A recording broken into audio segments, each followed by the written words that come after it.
మన దేవుడు గొప్ప దేవుడు అండి. ఒక్కొక్క సాక్ష్యం వింటూ ఉంటే నిజంగా హృదయం కృతజ్ఞతతో నిండిపోతుంది. ఇక్కడ చేయబడుతున్న ప్రార్థనల మీద దేవుడు తన కనుదృష్టి నుంచి తన చెవి యొగ్గి ఆలకిస్తున్నాడు. హల్లెలూయా. ఇంకా అంతకంటే మనకు ప్రోత్సాహం ఏం కావాలి? దేవుని సన్నిధిలో వచ్చి ఆయన పాదాల మీద పడి ఆయన కనికరాన్ని కృపను కోరుకోవడానికి. లూకా సువార్త 7వ అధ్యాయంలో నుండి ఒక వాక్య భాగాన్ని ఉదయకాల సమయంలో మనం ధ్యానం చేసుకుందాం. లూకా సువార్త 7వ అధ్యాయము 36వ వచనం నుండి కొన్ని వచనాలు మార్చి చదువుకుందాం. లూకా సువార్త 7వ అధ్యాయము 36వ వచనం నుండి. పరిసయ్యులలో ఒకడు తనతో కూడా భోజనము చేయవలనని ఆయనను అడిగాను.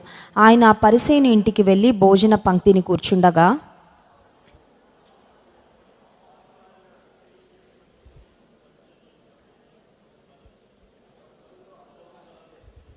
38వ వచనం. వెనుక తట్టు ఆయన పాదముల యొద్ద నిలవబడి ఏడ్చుచు కన్నీళ్లతో ఆయన పాదములను తడిపి తన తల వెంట్రుకలతో తుడిచి ఆయన పాదములను ముద్దు పెట్టుకొని ఆ అత్తరు వాటికి పూసెను.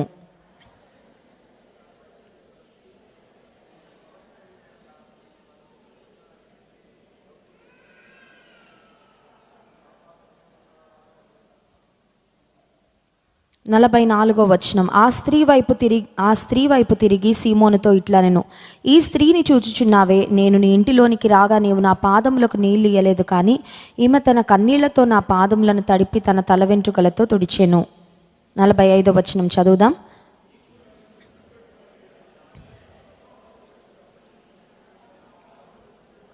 వ వచనం. నీవు నూనెతో నా తల అంటలేదు, కానీ ఈమె నా పాదములకు అత్తరు పూసెను.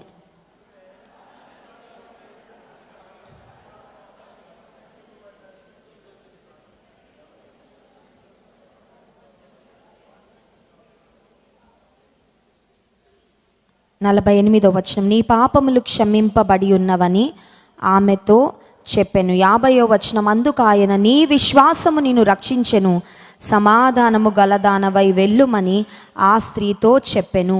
పరిసయ్యులలో ఒక్కడు యేసయ్యను ఆహ్వానించాడంట అతని ఇంటికి. పరిసయ్యులు అనేవారు ఒక గుంపు. They were considered as the most religious people in the society. పరిసయ్యులు, ఫారిసీస్ అంటే వారు అనుకునేవారు, మా అంత భక్తి ఇంకెవరు చేయరు, మాకు తెలిసినంత లేఖనాలు ధర్మశాస్త్రం ఇంకెవ్వరికీ తెలీదు, మా భక్తే చాలా గొప్ప భక్తి అని చాలా సుపీరియర్గా ఫీల్ అయ్యేవారంటే వారి భక్తిని బట్టి, వారి విశ్వాసాన్ని బట్టి, ఒక మాటలో చెప్పాలంటే గర్విస్తూ ఉండేవారు. వారు అనుకునేవారు, మాకు తెలిసినంత ఇంకెవరికి తెలీదు, మేము పాటించినంతగా దేవుని వాక్యాన్ని ధర్మశాస్త్రాన్ని ఇంకెవరు పాటించరు అనుకునేవారు. సో ఈ పరిసయ్యుడైన ఈ వ్యక్తి యేసుక్రీస్తు ప్రభువును తన ఇంటికి ఆహ్వానిస్తే యేసు ప్రభు ఆ ఇంటికి వెళ్ళాడు. గొప్ప విషయం ఏంటంటే, యేసు ప్రభుకు మనుషులు ఎంత భయంకరమైన వారని తెలిసినా మనం ఆహ్వానిస్తే ఖచ్చితంగా మన దగ్గరికి వస్తాడు. యేసుక్రీస్తు ప్రభు మనుషుల యొక్క హృదయాంతరంగాలను ఎరిగిన వాడైనప్పటికీ, మనుషుల యొక్క ఉద్దేశాలు ఎరిగిన వాడైనప్పటికీ, ఆయన ఎవరిచ్చిన ఇన్విటేషన్ కూడా దేవుడు త్రోసిపుచ్చేవాడు కాదు. సో ఈ వ్యక్తి యేసుక్రీస్తు ప్రభుని తన ఇంటిలోకి పిలవగానే ఆ వ్యక్తి ఇంటికి యేసయ్య వెళ్ళాడు. ఎందుకు పిలిచాడు అంటే, ఒక్క మాటలో చూడాలంటే, ఈ వ్యక్తి యేసు ప్రభుని ఆహ్వానించాక ఒక గెస్ట్ను ఎలా ట్రీట్ చేయాలో అలా ట్రీట్ చేయలేదండి. మన ఇంటికి ఎవరైనా ముఖ్యమైన వ్యక్తులను పిలిచి వాళ్ళని గౌరవించాల్సిన విధంగా గౌరవించకుండా, వారిని సన్మానించాల్సిన విధంగా సన్మానించకపోతే అది మంచి పద్ధతి కాదు. ఈ వ్యక్తి ఇంటెన్షనల్గా యేసు ప్రభుని పిలిచాడు. యేసు ప్రభు ఏదో ఆ దారిలో వెళ్తా పరిసయ్యుని ఇంట్లోకి వెళ్ళలేదు, ఈ వ్యక్తి ఆహ్వానించాడు. కానీ ఆహ్వానించిన ఆహ్వానానికి తగినట్లుగా యేసుక్రీస్తు ప్రభువును ఈ వ్యక్తి ట్రీట్ చేయలేదనే మాట చూస్తాం.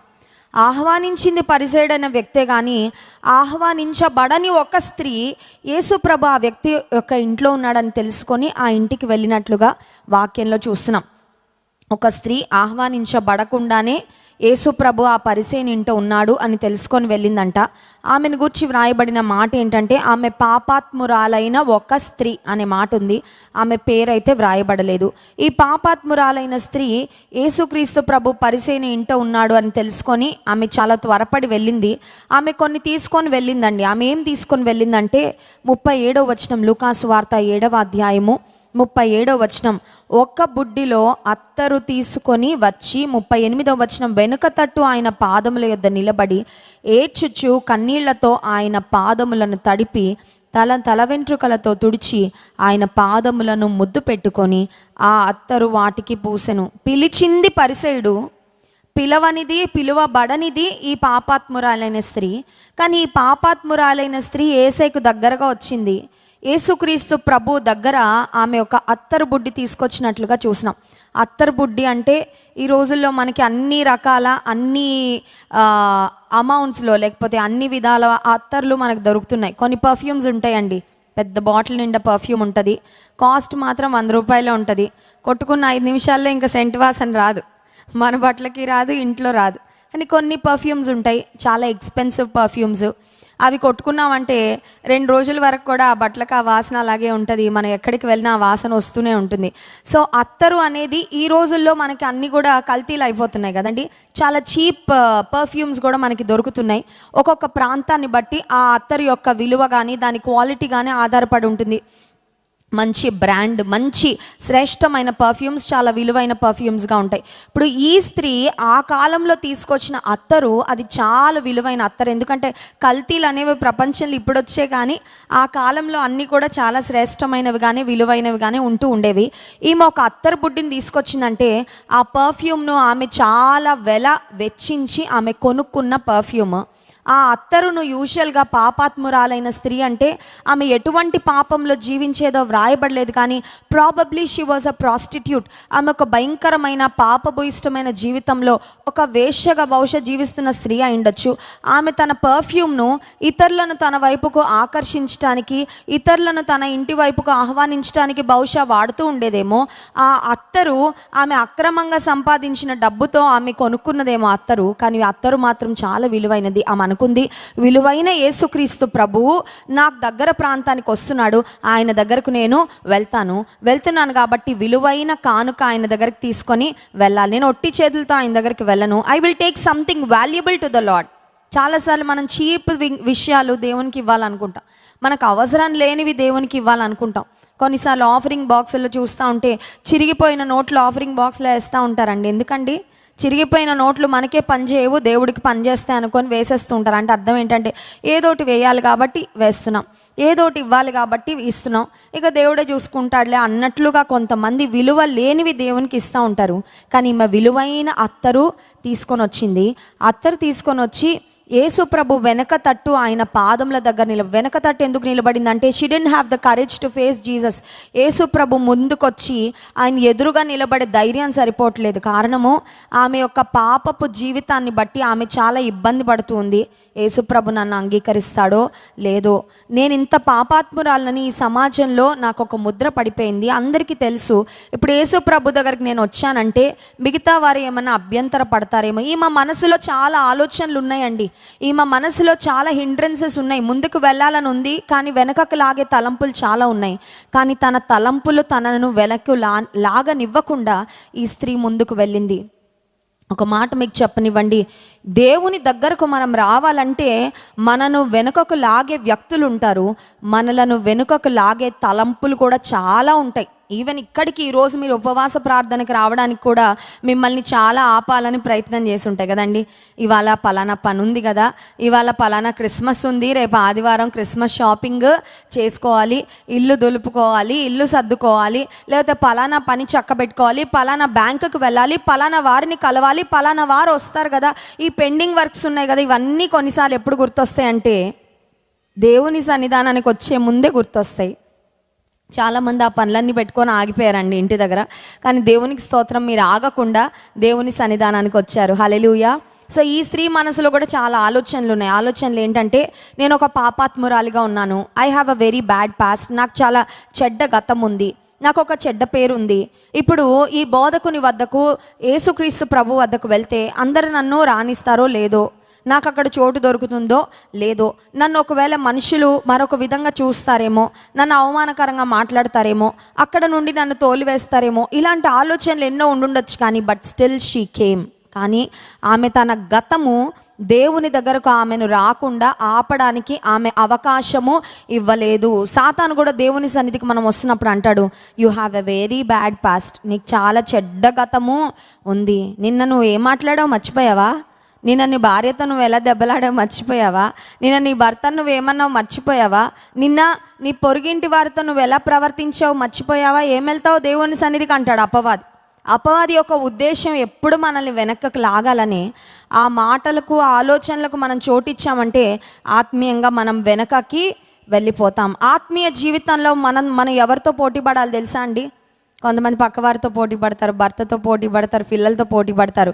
నా భర్త 5 నిమిషాలు ప్రార్థన చేస్తాడండి, నేను 10 నిమిషాలు చేస్తాను. మా పిల్లలు ఆదివారం ఒకటే మందిరానికి వెళ్తారండి, నేను ఆదివారం వెళ్తాను, శుక్రవారం కూడా వెళ్తాను అని కొన్నిసార్లు మన ప్రక్కవారితో మనం పోటీ పడుతూ వారితో పోల్చుకొని వారికంటే నా భక్తి బాగుంది, వారికంటే నా ప్రార్థన బాగుంది అనుకుంటాం.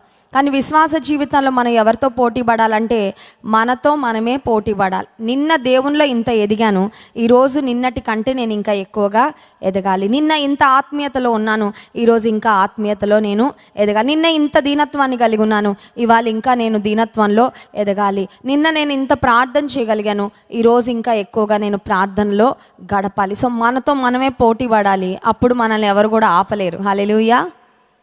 ఈ స్త్రీ అనుకుంటుంది, ఎవ్వరేమనుకున్నా సరే, ఎవరు నన్ను ఎలా చూసినా సరే, ఎవరు ఒకవేళ నన్ను వెనకకు త్రోసినా సరే, యేసు ప్రభు దగ్గరకు నేను ఖచ్చితంగా వెళ్తాను అనుకొని వచ్చి ఆమె ఏం చేసిందంటే 38వ వచనం, వెనుక తట్టు ఆయన పాదముల యొద్ద నిలబడి ఏడ్చుచు కన్నీళ్లతో ఆయన పాదములను తడిపి. కన్నీళ్లతో పాదాలు తడపాలంటే మామూలుగా ఎడవట్లేదండి.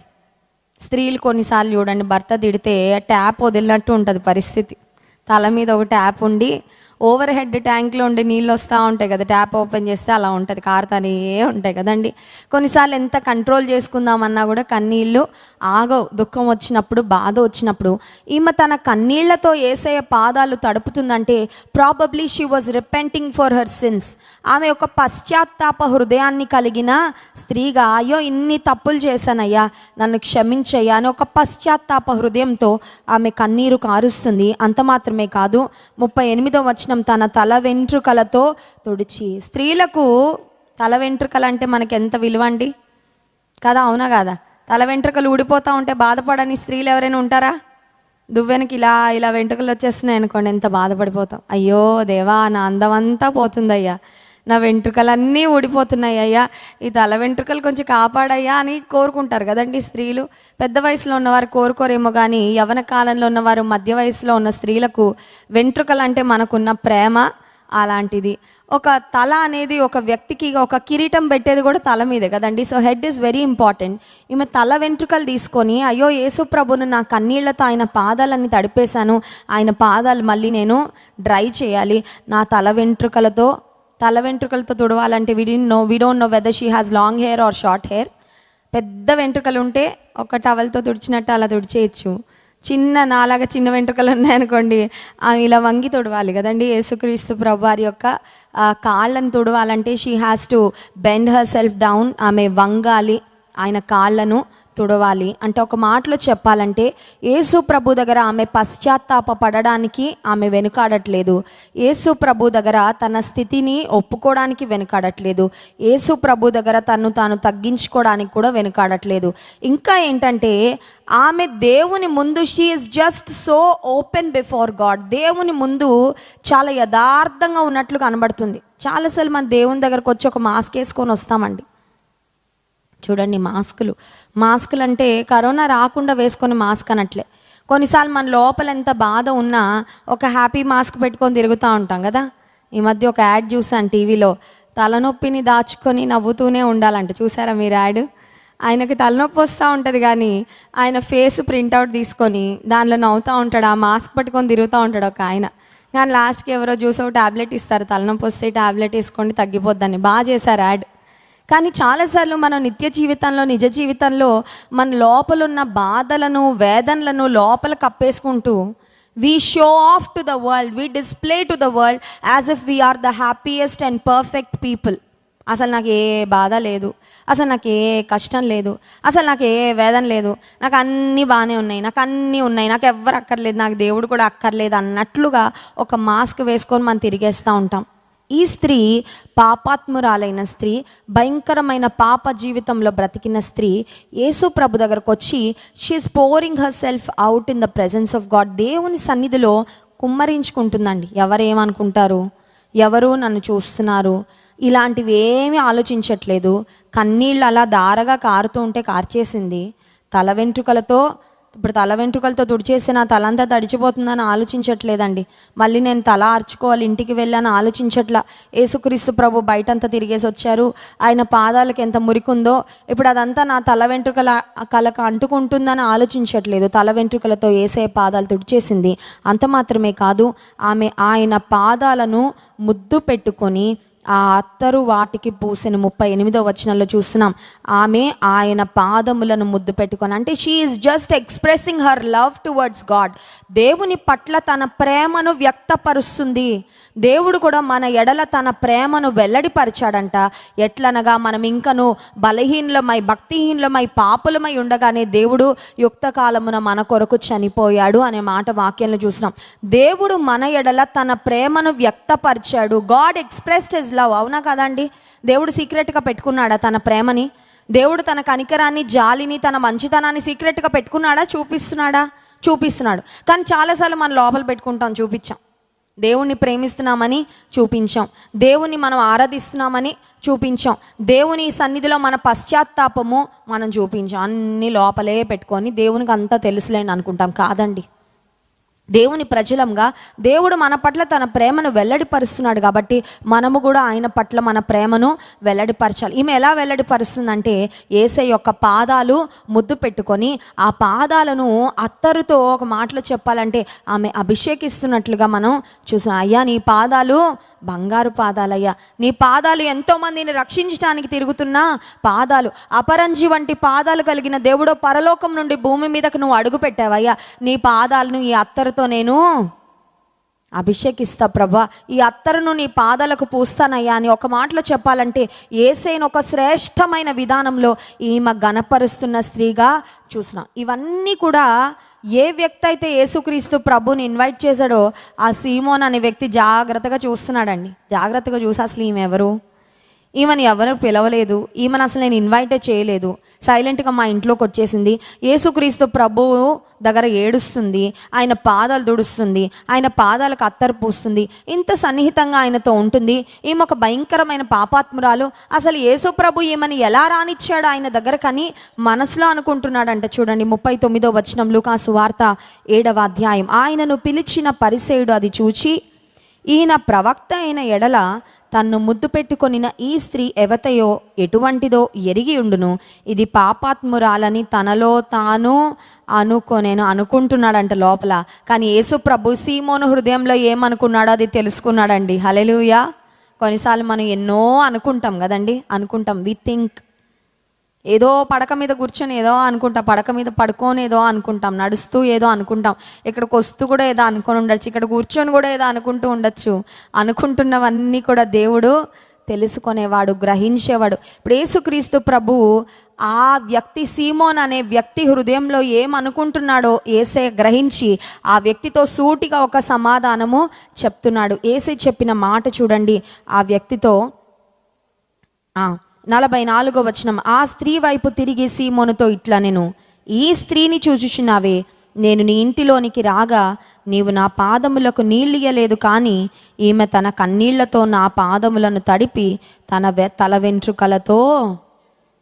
ఏసే అంటున్నాడు, నీ ఇంటికి వచ్చానయ్యా, నువ్వు పిలిస్తే వచ్చాను, అన్ఇన్వైటెడ్ గెస్ట్గా నేను రాలేదే, ఆహ్వానించబడకుండా నేను రాలేదు, నువ్వు పిలిస్తే వచ్చాను. యూజువల్గా అతిథులకు ఇచ్చే చిన్న ఒక హాస్పిటాలిటీ ఏంటంటే, ఇంటికి రాగానే అతిథులకు కాళ్ళు కడుక్కోవడానికి నీళ్లు. ఈ రోజుల్లో ఇంటికి ఎవరైనా అతిథులు వస్తే కరోనా కాలంలో ఏం చేసేవాళ్ళం, చేతులకి శానిటైజ్ చేసుకొని లోపల రండి, లేకపోతే బయట నిలబడండి అన్నట్లు చూసేవాళ్ళం కదా. సో ఆ కాలంలో యేసుక్రీస్తు ప్రభు ఆ వ్యక్తి ఇంటికి వెళ్తే ఈ వ్యక్తి ఆహ్వానించాడు, కానీ ఒక అతిథి మర్యాద కానీ, అతిథి సత్కారం కానీ, అతిథి గౌరవం కానీ చేయలేదు. చాలాసార్లు మనం కూడా మన హృదయంలోనికి యేసయ్యను ఆహ్వానిస్తాం, కానీ ఆయనను ట్రీట్ చేయాల్సినట్లుగా మనము ఆయనకి ఇవ్వవలసిన గౌరవము, ఆయనకి ఇవ్వవలసిన మర్యాద చాలాసార్లు ఇవ్వం. ఈ వ్యక్తి పిలిచాడు, ఎందుకు పిలిచాడంటే బహుశా సమాజంలో నేను ఎంత గొప్ప చూడండి, యేసు ప్రభు నన్ను పిలవగానే మా ఇంటికి వచ్చేసాడని చెప్పుకోవడానికి పిలిచాడేమో. మొన్న ఈ మధ్య జాన్ వెస్లీ గారు ఒక దగ్గర మీటింగ్కి వెళ్ళారంట వాక్యం అందించడానికి వెళ్తే 11:30, 12 అయిపోయిందంట. మీటింగ్ అయిపోయాక ఇంకా భోజనం చేయలేదు దైవజనులు. అంతసేపు 1 గంటన్నర సేపు వాక్యం చెప్తే ఎంత ఆకలి వేస్తుందండి. సరే ఎవరైతే ఆహ్వానించారో వారి ఇంటికి తీసుకువెళ్ళారంట. వాళ్ళందరూ ఫోటోలు దిగడంలో బిజీగా ఉన్నారు కానీ ఎవరు భోజనం పెట్టట్లేదంటండి. అందరూ ఫోటోలు దిగడం, వాళ్ళ బంధువులు పరిచయం చేయడం, ఇదిగోండి మా మామగారండి, మా అత్తగారండి, మా ఆవిడండి, మా పలానండి అని చెప్పడానికి బిజీ అయిపోయారు తప్ప, అయ్యో దైవజన్ని పిలిచామే భోజనం పెట్టలేదని కూడా ఎవరు ఆలోచించలేదంట. ఆఖరికి అక్కడ మంత్రి గారు దైవజన్నికి చేతిలో మరి భోజనం అంతా వడ్డించి ఇచ్చారంట. ఇంటికి వచ్చాక చెప్తే ఆశ్చర్యం అనిపించింది, నవ్వు కూడా వచ్చింది. కొన్నిసార్లు అతిథులు ఇంటికి వస్తే అతిథులు వచ్చిన ఆనందంలో ఏం చేయాలో కూడా మర్చిపోతాం కదండి. సో యేసుక్రీస్తు ప్రభును సీమోన్ అనే వ్యక్తి పిలిచాడు. He knows how important Jesus is, he knows how powerful Jesus is. Yesu ప్రభు సామాన్యుడు కాదని తెలుసు, యేసుక్రీస్తు ప్రభు ఎంత గొప్పవాడో తెలుసు, యేసు ప్రభు ఎంత సర్వశక్తిమంతుడో తెలుసు, ఆయనను బహుజన సమూహంలో ఎంత క్రేజీగా క్రౌడ్స్ ఫాలో అవుతున్నారు తెలుసు. కానీ ఇంటికి వచ్చాక ఆయనను ట్రీట్ చేయవలసినట్లుగా మాత్రం ఈ పరిసయుడు ట్రీట్ చేయలేకపోయాడు. నువ్వు నా కాళ్ళు కడుక్కోవడానికి నీళ్లు ఇవ్వలేదు సీమోను, కానీ ఈమె వచ్చిన దగ్గర నుండి నా పాదాలను ఆమె కన్నీళ్లతో కడుగుతుంది. అంత మాత్రమే కాదు, యేసయ్య చెప్పిన ఇంకొక మాట చూడండి, 44వ వచనం, నీవు నన్ను ముద్దు పెట్టుకొనలేదు, కానీ నేను లోపలికి వచ్చినప్పటి నుండి ఈమె నా పాదాలను ముద్దు పెట్టుకొనుట. యూదా సాంప్రదాయం ప్రకారం ఎవరైనా ఇంటికి బంధువులు వస్తే, లేకపోతే ఇంటికి ఆహ్వానించబడిన గెస్ట్స్ వస్తే వారికి ఒక హగ్ ఇచ్చి ఒక చక్కని విధానంలో వారిని ఆహ్వానిస్తూ ఉండేవారు. ఈ సీమోన్ అది కూడా చేయలేదంట. యేసయ్య అంటున్నాడు, నువ్వేది మిస్ అయ్యావో ఈ మధ్య చేస్తుంది, నువ్వేది మర్చిపోయావో ఈమె అది చేస్తుంది, నువ్వేది చేయాల్సినది చేయలేకపోయావో ఈమె యాక్చువల్గా చేయాల్సిన అవసరం లేదు, కానీ షీ స్టిల్ డూయింగ్ ఇట్. అంత మాత్రమే కాదు, 46వ వచనం, నీవు నూనెతో నా తల అంటలేదు, కానీ ఈమె నా పాదములకు, బహుశా maybe it was a hot day, ఒక భయంకరమైన మండు టెండలో యేసు ప్రభు ప్రయాణం చేసి వచ్చి ఉంటాడు సీమోన్ ఇంటికి. యేసు ప్రభుకు కొంచెం విశ్రాంతి, ఉపశమనం కలుగునట్లుగా తలకు పెట్టుకోవడానికి నూనె ఇవ్వాల్సింది సీమోను, కానీ ఇవ్వలేదు. యేసయ్య అంటున్నాడు, నువ్వు నా తలకి నూనె ఇవ్వలేదు, కానీ ఏమి నా పాదాలకు అత్తరు పూస్తుంది. 47వ వచనం, ఆమె విస్తారముగా ప్రేమించను గనుక ఆమె యొక్క విస్తార పాపములు క్షమించబడినని నీతో చెప్పుచున్నాను. ఎవనికి కొంచెముగా క్షమించబడినో వాడు కొంచెముగా ప్రేమించునని. ఇప్పుడు యేసు ప్రభు ఒక మాటలో చెప్పాలంటే, ఆయనను ఆహ్వానించిన సీమోనును ఒకవైపు, ఆహ్వానించబడకుండా ఆ ప్రాంతానికి వచ్చిన పాపాత్మురాలైన స్త్రీని ఒకవైపు పెట్టి ఈమెను పోలుస్తున్నాడండి. అవునా కదా? ఆహ్వానించింది సీమోను, ఆహ్వానించబడని వ్యక్తి పాపాత్మురాలైన స్త్రీ. ఆహ్వానించిన వ్యక్తి యేసు ప్రభు కాళ్ళు కడుక్కోవడానికి నీళ్ళు ఇవ్వలేదు. ఆహ్వానించబడకుండా అక్కడికి వచ్చిన వ్యక్తి తన కన్నీళ్లతో యేసయ్య పాదాలు కడుగుతూ తన తల వెంట్రుకలతో తుడుస్తుంది. ఆహ్వానించిన వ్యక్తి యేసయ్యను ముద్దు పెట్టుకొని ఒక ఆప్యాయతతో యేసయ్యను ఇంటిలోకి ఆహ్వానించలేదు, కానీ ఈ స్త్రీ యేసయ్య యొక్క పాదాలు ముద్దు పెట్టుకుంటుంది. ఆహ్వానించిన వ్యక్తి యేసుక్రీస్తు ప్రభువారి యొక్క తలకు నూనెనివ్వలేదు, కానీ ఆహ్వానించబడని ఈ స్త్రీ విలువైన అత్తరును యేసయ్య పాదాలకు పూసి యేసయ్యను ఘనపరుస్తున్నట్లుగా చూస్తున్నాం. ఇప్పుడు యేసయ్య సింపుల్గా ఆ సీమోన్ అనే వ్యక్తితో చెప్తున్న మాట ఏంటంటే, నీకంటే ఈ స్త్రీ నన్ను ఎక్కువగా ప్రేమించింది, నీకంటే ఎక్కువగా ఈ స్త్రీ నా మీద గౌరవాన్ని, అభిమానాన్ని. దేవుడు మనం చేసే ప్రతిదీ చూస్తాడండి, ఖచ్చితంగా చూస్తాడు. మనుషులు చూసినా చూడకపోయినా. ఈ రోజుల్లో సీసీ కెమెరాలు వచ్చిన తర్వాత ప్రతిదీ రికార్డ్ అయిపోతుంది కదండి, ప్రతిదీ రికార్డు అయిపోతుంది. కొన్ని భయంకరమైన మర్డర్స్ జరిగిన తర్వాత ఆ సీసీ కెమెరాస్ యొక్క సీసీటీవీ ఫుటేజ్ ద్వారానే చాలా ఈజీగా ఆ హత్య చేసిన వ్యక్తుల్ని పట్టుకుంటున్నారు. ఇదిగోండి అనుమానాస్పదంగా ఈ ప్రాంతంలో ఇలా వెళ్ళారండి ఇద్దరు, ఆ తర్వాత వాళ్ళు అటు వెళ్ళారండి, పలానా సీసీ కెమెరాలో వారు రికార్డ్ అయ్యారండి వీరే అని వారిని పట్టుకొని వారిని ఇంట్రాగేట్ చేసిన తర్వాత ఆ వ్యక్తులు నిజాన్ని ఒప్పుకోవడం, ఆ తర్వాత ఫింగర్ ప్రింట్స్, వేలి ముద్రలు, వీటన్నిటి ఆధారంగా కూడా ఆ దొంగల్ని గట్టిగా పట్టుకొని వారిని జైల్లో వేయడం, ఇవన్నీ కూడా చూస్తూనే ఉన్నాం. మనుషులు నిర్మించిన సీసీ కెమెరాలే మన యొక్క కదలికలను అంత జాగ్రత్తగా పరిశీలిస్తూ ఉంటే, ఈ రోజుల్లో ఎంత మంచి సీసీ కెమెరాలు వచ్చాయంటే ఎంత చీకటి ప్రదేశంలో అయినా సీసీ కెమెరాల్లోంచి లైట్ వచ్చేస్తుందండి. మా ఇంట్లో కూడా ఉంటుంది సీసీ కెమెరా. ఒకసారి మా పిల్లలు సీసీ కెమెరా ఉన్న దగ్గర పడుకుంటే సీసీ కెమెరా బెడ్ లైట్ కంటే వెలిగిపోతుందండి. సీసీ కెమెరాలో ఉన్న లైట్ బెడ్ లైట్ కంటే ప్రకాశంగా వచ్చి నిద్ర పట్టట్ల పిల్లలకి. అప్పుడు వీళ్ళు సీసీ కెమెరాకు ఒక పేపర్ పెట్టి దాన్ని క్లోజ్ చేసి అప్పుడు పడుకోవాల్సి వచ్చింది. ఎందుకంటే సీసీ కెమెరా ఒక డార్క్ ప్లేస్లో అక్కడ జరుగుతున్న వాటిని రికార్డ్ చేయడానికి సీసీ కెమెరాల్లోనే లైట్లను అమర్చి అంత జాగ్రత్తగా ఆ ప్రాంతం అంతటిని ఇల్యూమినేట్ చేసి దాన్ని రికార్డ్ చేస్తున్నారు. దేవుని కన్నులు ఎంత శక్తి కలిగినవంటే మానవునికి సీసీ కెమెరాలు ప్రిపేర్ చేయడానికి టెక్నాలజీని, జ్ఞానాన్ని ఇచ్చిన దేవుడు, ఆయన కళ్ళు ఇంకా శక్తి కలిగినవి. హల్లెలూయా. ఆయన కళ్ళలో ఉన్న లెన్సులు ఎంతైనా జూమ్ చేస్తాయి కదండి. చాలాసార్లు మనం అనుకుంటే దేవుడు ఎక్కడో, నేను చిన్న గదిలో తలుపులు వేసేసుకొని చేసే చిన్న చిన్న పనులు కూడా దేవుడు చూస్తాడు, ఖచ్చితంగా చూస్తాడు. ఎన్ని లేయర్స్ ఉన్నా దేవుడు అంత లోపలికి వెళ్ళి కూడా చిన్న చిన్న డీటెయిల్స్ని కూడా దేవుడు పరిశీలన చేసేవాడు. ఈ స్త్రీ అనుకుంటుంది, నేను చేసేది, యేసయ్య ఎంతో బిజీగా ఎంతో మందితో మాట్లాడుతున్నాడు, నేను సైలెంట్గా వెళ్ళి ఆయనకు నా గౌరవాన్ని, నా ప్రేమను, నా యొక్క పశ్చాత్తాపాన్ని ఆయన సన్నిధిలో నేను తెలియపరుచుకుంటాను, వ్యక్తపరుచుకుంటాను అనుకుంది. కానీ దేవుడు చాలా కేర్ఫుల్గా అబ్జర్వ్ చేసి సీమోన్ అనే వ్యక్తితో యేసయ్య మాట్లాడినట్లుగా చూస్తున్నాం. అంత మాత్రమే కాదు, ఆమెతో చెప్పిన ఆఖరు మాట చూడండి, 50వ వచనం. అందుకు ఆయన, నీ విశ్వాసము నిన్ను రక్షించెను, సమాధానము గలదానవై వెళ్ళుమని ఆ స్త్రీతో. అసలు ఈమె ఏమన్నా మాట్లాడిందండి? అన్నీ చేసిందా? యాక్షన్ స్పీక్ లౌడర్ దాన్ వర్డ్స్ అంటారు, అవునా కదా? మన పనులంట మన మాటల కంటే గట్టిగా ప్రతిధ్వనిస్తాయంట. చాలాసార్లు మనం అనుకుంటాం గట్టిగా మాట్లాడేస్తేనే గొప్పని. కాదండి, పాయింట్ లేనోడు గట్టిగా మాట్లాడతాడు తెలుసా. ఒక ఆర్గ్యుమెంట్ జరిగినప్పుడు ఎవరిలో తప్పు ఉంటుందో వాళ్ళు గట్టిగా అరుస్తూ ఉంటారు. న్యాయంగా ఉండేవాళ్ళు, నీతిగా ఉండేవాళ్ళు చాలా సౌమ్యంగా, చాలా కూల్గా మాట్లాడతారు. పాయింట్ లేని వాళ్ళు, తప్పు చేసిన వాళ్ళు దబాయించేస్తూ ఉంటారు ముందే. ఈమె యేసు ప్రభు దగ్గరకు వచ్చి ఒక్క మాట కూడా మాట్లాడట్లేదండి, కానీ ఆమె అంత చేసిందండి. She expressed her gratitude, she expressed her repentance. ఆమె హృదయంలో ఉన్న పశ్చాత్తాపము, కన్నీళ్లు కార్చడం ద్వారా ఆమె వ్యక్తపరిచింది. దేవుని సన్నిధికి వచ్చినప్పుడు ఎప్పుడైనా కన్నీళ్ళు వచ్చాయా? కన్నీళ్ళు అంటే వీక్ హార్టెడ్ పీపుల్కి వస్తాయండి, మాకెందుకు వస్తాయి అంటున్నారా? కాదండి, లోతైన పశ్చాత్తాపం వస్తే ఆటోమేటిక్గా కన్నీళ్ళు వస్తాయి. Where there is deep repentance and true repentance, tears will definitely flow. మన జీవితంలో మనకి ఎప్పుడైనా కన్నీళ్ళు వచ్చాయా దేవుని దగ్గర? కోర్స్ మనుషుల ముందు మనం ఎప్పుడు ఒప్పుకోంలేండి కదా. మనుషుల ముందు తప్పు చేసినా నేను కరెక్టే అన్నట్లు ఉంటాం, సమర్థించుకోవాలని చూస్తాం. నా అంత నీతిమంతులు ఇంకెవ్వరు లేరు అన్నట్లుగానే మనము ప్రవర్తించడానికి ఇష్టపడతాం. కానీ దేవుని ఎదుటకు వచ్చినప్పుడు, ప్రభువా ఇదిగో నేను ఇక్కడ తప్పిపోయాను, ఇదిగో ప్రభువా నేను ఇక్కడ పొరపాటు చేశాను, నేను ఇక్కడ నీ యొక్క ఆజ్ఞను అతిక్రమించాను, ఈ విషయంలో నేను గణపరచాల్సిన విధంగా గణపరచలేకపోయాను అనే పశ్చాత్తాపం ఉందా? ఈ పాపాత్మురాలైన స్త్రీ నుండి మనం నేర్చుకోవాల్సింది ఏంటంటే, మన గత జీవితము, మన గత పాపాలు ప్రభు దగ్గరకు రాకుండా మనల్ని ఆపడానికి వీలు లేదు. గతము ఎలాంటిదైనా 2022 అయిపోతుంది కదండి, 2022 అయిపోతుంది.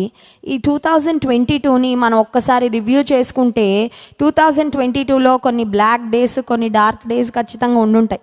అయ్యో ఆ రోజులు మళ్ళీ రాకుండా ఉంటే బాగుండు, ఆ సంఘటనలు మళ్ళీ నేను జ్ఞాపకం చేసుకోకుండా ఉంటే బాగుండు అనే కొన్ని పరిస్థితులు ఉండుండొచ్చు. But still don't let those weak days or don't let those past sins stop you from coming to Jesus. యేసు ప్రభు దగ్గరకు రావడానికి ఆ గత పాపాలు నిన్ను ఆపనివ్వకు. దేవునికి క్షమాపణ పొందుకోకుండా మనల్ని ఆపగలిగేది ఈ ప్రపంచంలో ఏదీ లేదు. మనల్ని మనమే ఆపుకుంటామండి. దేవుని ఆశీర్వాదాలు మనం పొందుకోకుండా మనల్ని ఆపగలిగేది ఎవరో తెలుసా? మనల్ని మనమే. ఆయన దగ్గరికి రాకుండా మనం ఆగామంటే ఆటోమేటిక్గా క్షమాపణ పొందుకోకుండా వీఆర్ ప్రివెంటింగ్ అవర్ సెల్స్. దేవుని ఆశీర్వాదాలు పొందుకోకుండా మనల్ని మనమే ఆపుకుంటున్నాం అన్నమాట. ఇప్పుడు దేవుని చేతిలో చాలా దీవెనలు ఉంటాయి, దేవుని చేతిలో చాలా ఆశీర్వాదాలు ఉంటాయి. దేవుని దగ్గరికి ఎవరు ఊరికే వచ్చి కనబడతా ఉంటారో వాళ్ళకి ఇచ్చేస్తూ ఉంటాడండి దేవుడు. హల్లెలూయా. అర్థమవుతుందండి? ఇప్పుడు ఒక గొప్ప వ్యక్తి ఉన్నాడు, అతని దగ్గర చాలా బహుమానాలు ఉన్నాయి అతను ఇవ్వాలనుకున్నవి. అతని ముందు ఎప్పుడు కనబడే వాళ్ళకి అవి ఇస్తాడా? లేకపోతే ఎక్కడో పక్క ఊర్లో ఉండి ఆయనకి ఎప్పుడు కనబడకుండా, ఆయనకి ఎప్పుడు ఫోన్ చేయకుండా, ఆయనతో ఎప్పుడు మాట్లాడకుండా ఉండే వాళ్ళకి ఫోన్ చేసి రండి మీకు పలానా బహుమానాలు ఉంచిపెట్టానని ఇస్తాడా అండి? చెప్పండి. ఖచ్చితంగా కళ్ళ ముందు ఎవరు కనబడతా ఉంటారో, ఎవరు అందుబాటులో ఉంటారో, ఎవరు ఉపయోగకరంగా ఉంటారో, ఎవరు ప్రయోజనకరంగా ఉంటారో వారి చేతిలో పెడతాడు, అవునా కాదా? ఇప్పుడు దేవుని సన్నిధిలో మాటి మాటికి మనం ఎందుకు కనబడాలంటే, ఆయన ఎదుట మాటి మాటికి కనబడుతుంటే ఆయన కూడా మాటి మాటికి దీవిస్తూ ఉంటాడండి. హల్లెలూయా. మాటి మాటికి క్షమిస్తూ ఉంటాడు. ఆమెను ఎందుకు క్షమించాడు యేసయ్య? ఆమె ఇంట్లో కూర్చొని ఉంటే ఆమె పాపములు క్షమించబడి ఉండేవా? She did not even ask for forgiveness with her words. ఆమె నోరు తెరిచి అయ్యా నన్ను క్షమించని కూడా అడగల. కానీ ఆమె ఏడ్చిందంటేనే ఆమె యొక్క పశ్చాత్తాపంతో ఏడ్చిందని దేవుడు అర్థం చేసుకున్నాడు. హల్లెలూయా. కొన్నిసార్లు మనం వచ్చి పెద్ద పెద్ద మాటలు ఏం చెప్పక్కర్లేదండి దేవుని సన్నిధిలో. పెద్ద పెద్ద మాటలతో ప్రార్థన ఏం చేయక్కర్లా. కొంతమంది అనుకుంటారు, అమ్మో ప్రార్థన అంటే నాకు అట్లా చేయడం రాదండి, ఇట్లా చేయడం రాదండి, నాకు భాష రాదండి, నాకు పదాలు రావండి, నేను ఇంకా బైబిల్ జ్ఞానం నాకు ఎక్కువ లేదండి. ఏం అక్కర్లేదు. నువ్వు ఉన్నది ఉన్నట్లుగా యథార్థంగా ఒక తండ్రి దగ్గరకు ఒక బిడ్డ వచ్చి ఎట్లా మాట్లాడతాడో అట్లా మాట్లాడంతే. నువ్వేదో గొప్ప భాష అని గొప్ప పదాలు ప్రార్థన చేయడానికి ఒక మంత్రాలు లాంటి పదజాలం నీకేం రాక్కర్లేదు. You can pray a simple prayer. బైబిల్లో చాలామంది గొప్ప అద్భుతాలు పొందుకున్న వారు ఒక సింపుల్ హార్ట్తో, ఒక యథార్థమైన హృదయంతో 2 మాటలే చాలా ఓపెన్గా యేసయ్యని అడిగితే వెంటనే వారి కార్యాలు చేసి పంపించేశాడు దేవుడు. God is not complicated. దేవుడు కాంప్లికేటెడ్ పర్సన్ కాదండి.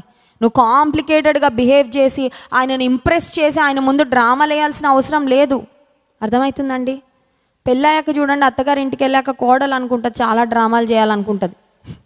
అత్తగారిని ఇంప్రెస్ చేయాలంటే చాలా డ్రామాలు, భర్తని ఇంప్రెస్ చేయాలంటే డ్రామాలు, తోడి కోడల్ని ఇంప్రెస్ చేయాలంటే డ్రామాలు, ఉద్యోగ స్థలానికి వెళ్తే బాస్ని ఇంప్రెస్ చేయడానికి డ్రామాలు, తోటి ఎంప్లాయీస్ని కలీగ్స్ని ఇంప్రెస్ చేయాలంటే డ్రామాలు. నీ జీవితమే ఒక డ్రామా అయిపోయింది. ఎందుకంటే నువ్వు ఎక్కడ వేసే డ్రామా అక్కడ వేస్తున్నావు. No, your life is not a drama. నీ జీవితం ఒక డ్రామా కాదు. నువ్వు డ్రామా వేయాల్సిన అవసరమే లేదు. జస్ట్ బీ యువర్ సెల్ఫ్ అంతే. ఎట్లు ఉంటావో అట్లా ఉండు. నీ హృదయంలో ఏముందో అది చూపించు, అది మాట్లాడు అంతే. లేనిది ఉన్నట్టు, ఉన్నది లేనట్టు నువ్వు ప్రదర్శించుకోవాల్సిన అవసరమే లేదు. ఈమె చూడండి, పాపాత్మురాలైన స్త్రీ. ఆమెకి యేసయ్యని చూడగానే మాటలు కూడా రావట్లే, ఏడుస్తుంది. ఆమె పాపాన్ని బట్టి maybe she was two broken on the inside. సమాజంలో ఎవ్వరికి ఆమెంటే ఇష్టం లేదేమో, సమాజంలో అందరూ ఆమెను చీదరించుకుంటున్నారేమో, సమాజంలో ఒక బ్యాడ్ నేమ్, ఒక బ్యాడ్ రెప్యుటేషన్, చెడ్డ పేరు ఆమెకు ఉందేమో. ఆమెకి మాటలు కూడా రావట్లేదు. యేసయ్య దగ్గరకు వచ్చాక ఒట్టి ఏడుస్తుందండి.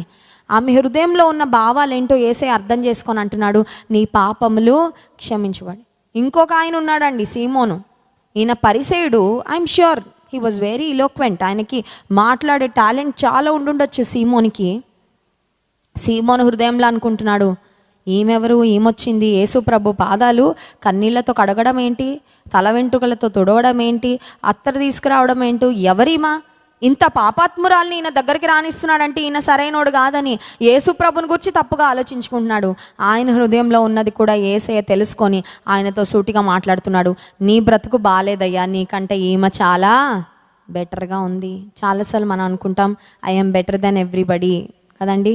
నేను అందరికంటే చాలా మంచిదాన్ని. ఇంట్లో 2 తోబుట్టువులు ఉంటే మా తమ్ముడి కంటే నేను చాలా మంచిదాన్ని, మా అన్నయ్య కంటే నేను చాలా యోగ్యుడిని, లేకపోతే పలానా మా కుటుంబీకులందరిలో నేను చాలా భక్తిపరున్నాను. అది మన దృష్టిలో. కానీ దేవుడి దృష్టిలో మనకి మార్కులు ఎన్ని పడతాయో.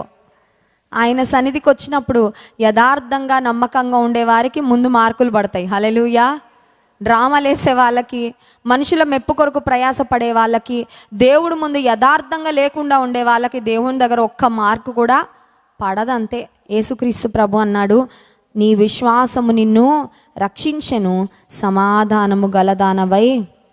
పాపాత్మురాలైన ఈమె చరిత్ర దేవుడు ఎందుకు రాయించాడండి బైబిల్లో? పాపాత్మురాలైన ఈమెను, అయ్యో ఆమె పేరే లేదు, probably she had a very bad life. ఆమె జీవితాన్ని గూర్చి దేవుడు ఎందుకు రాయించాడంటే ఆమె గతం బాలేదు, కానీ ఆమె యేసయ్య దగ్గరకు వచ్చాక ఆమె జీవితాన్ని బాగు చేసుకుంది కాబట్టి. హల్లెలూయా. దేవుడు మన పాస్ట్ కండిషన్ని బట్టి నీ పాస్ట్ నీ ఫ్యూచర్ని డిసైడ్ చేయాలని దేవుడు ఎప్పుడు అనుకోడు. అర్థమవుతుందండి? మన గతము మన భవిష్యత్తును శాసించడానికి వీలు లేదు. దేవుడు అంటున్నాడు, నీ వర్తమానం నాకు ఇవ్వు, నీ ప్రెజెంట్ నాకు ఇవ్వు, నీ ఫ్యూచర్ని నేను మోల్డ్ చేస్తాను అంటున్నాడు. హల్లెలూయా. సో మన భవిష్యత్తు ఎవరి చేతిలో ఉందంటే దేవుని చేతిలో ఉంది, మన చేతిలో. మనము మన భవిష్యత్తుని దేవుని చేతిలో పెడితే ఆయన మన భవిష్యత్తును అందమైన భవిష్యత్తుగా తీర్చిదిద్దాడు. నేను అనుకుంటాను యేసు ప్రభు దగ్గరకు వచ్చి క్షమాపణ పొందిన తర్వాత I don't think she has gone back to her old sinful life.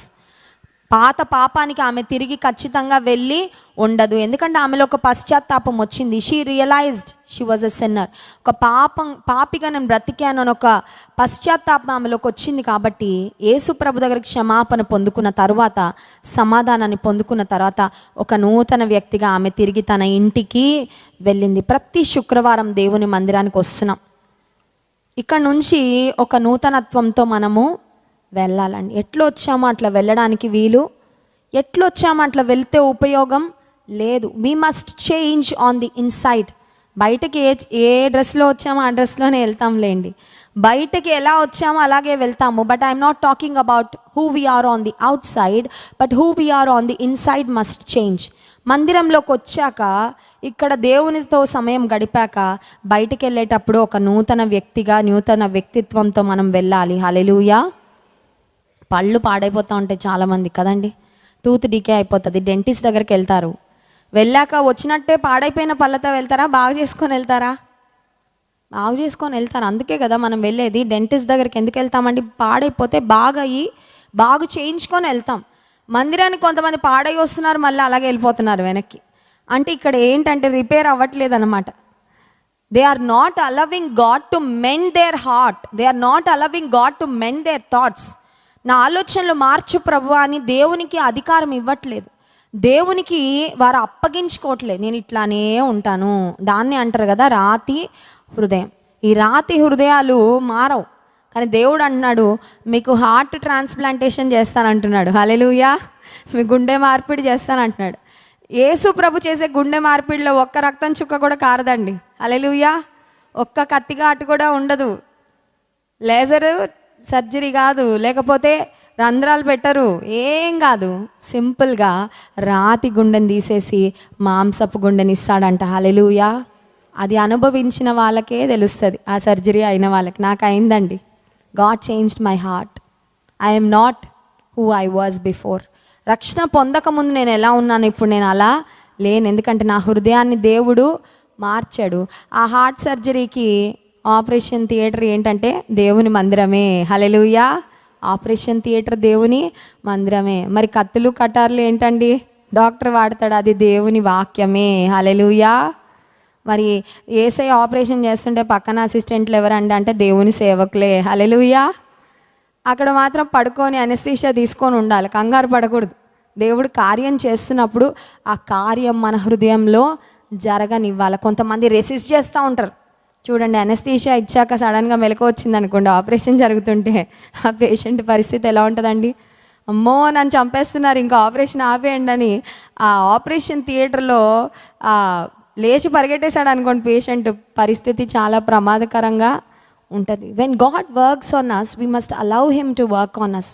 దేవుడు మన హృదయంలో పని చేస్తున్నప్పుడు ఆయనను మనం పని చేయనివ్వాలి. కొన్ని తీసేస్తాడండి దేవుడు, కొన్ని తీసేస్తాడు మన హృదయం, కొన్ని ఏమో పెడతాడు. ఆమె పాపాన్ని తీసేశాడు, ఆమె హృదయంలో ఉన్న కలవరాన్ని తీసేశాడు, ఆమె హృదయంలో ఉన్న వేదన తీసేశాడు. ఆమె హృదయంలో సమాధానం పెట్టి, నీ పాపములు క్షమింపబడి ఉన్నవి, సమాధానము గల దానవై వెళ్ళు అని చెప్పాడు. హల్లెలూయా. ఇప్పుడు ఆమె వచ్చిన స్థితి వేరు, యేసయ్య దగ్గర నుండి వెళ్తున్న స్థితి. కానీ పరిసేయుడు మాత్రం అన్ఫార్చునేట్లీ యేసయ్యని ఇంట్లోకి చేర్చుకున్నప్పుడు ఎట్లున్నాడో యేసయ్య ఇంట్లో నుండి వెళ్ళిపోయేటప్పుడు కూడా అలాగే ఉన్నాడు. ఎందుకంటే పరిసయ్యునిది రాతి హృదయం, కానీ ఈ స్త్రీ ఒక మాంసపు హృదయాన్ని, ఒక స్పందించే హృదయాన్ని కలిగి ఉంది. దేవుని ఎదుట ఆమె తన స్థితిని ఒప్పుకుంది. క్యాలెండర్ అలా తిరిగిపోతుంది, రోజులు చాలా ఫాస్ట్గా వెళ్ళిపోతున్నాయి. కానీ దేవుడు కోరుకుంటున్నాడు అనుదినము మనం ఆయనకు దగ్గరగా అవ్వాలని. పాపాత్మురాల్ని సమాజం అంతా తక్కువగా చూసిందేమో, కానీ యేసయ్య ఆమెను చాలా గొప్పగా చూశాడండి. ఎందుకంటే ఆమె తన స్థితిని ఒప్పుకుంది కాబట్టి.